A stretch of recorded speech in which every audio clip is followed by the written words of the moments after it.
बोली बोली बाबा सोमेश्वरनाथ की।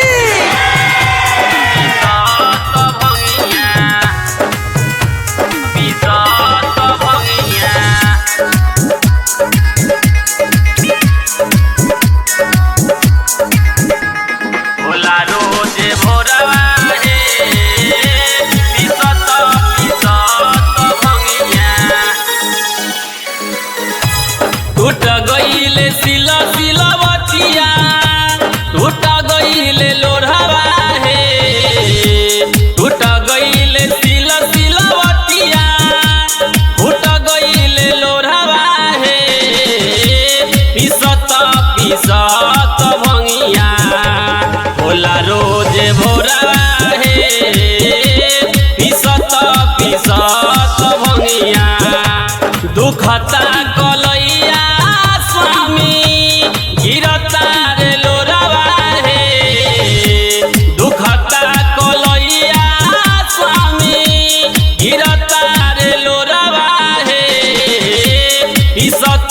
पिसत भंगिया होला रोज भोरवा हे, पिसत पिसत भंगिया होला रोज भोरवा हे, पिसत पिसत भंगिया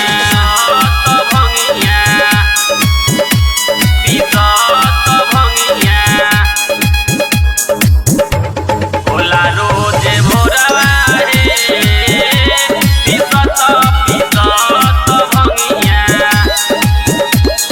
सुगम म्यूजिक रिकॉर्ड्स मुजफ्फरपुर। कि कबहू पिसली ना भंगिया हम कुआरे में भोला, यही से होता बड़ी दुखवा सुन हजारे भोला।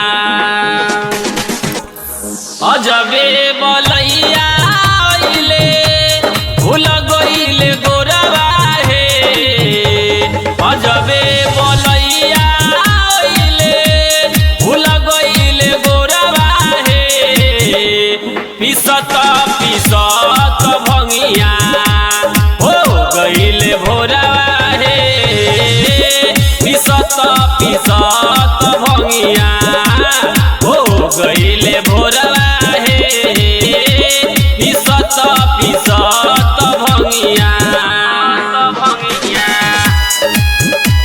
पिसत भंगिया होला रोज भोरवा हे, पिसत पिसत भंगिया पिसत पिसत भंगिया होला रोज भोरवा। सुनी आइल बारे सावन के महीना ए भोला, कि सेवका धार तारे जलवा सुनी रोजीना ए भोला।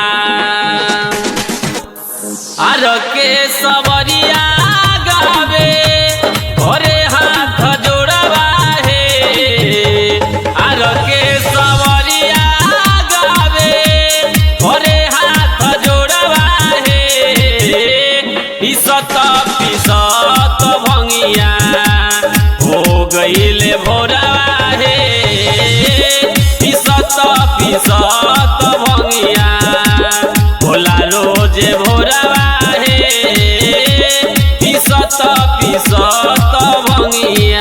सुगम म्यूजिक रिकॉर्ड्स मुजफ्फरपुर।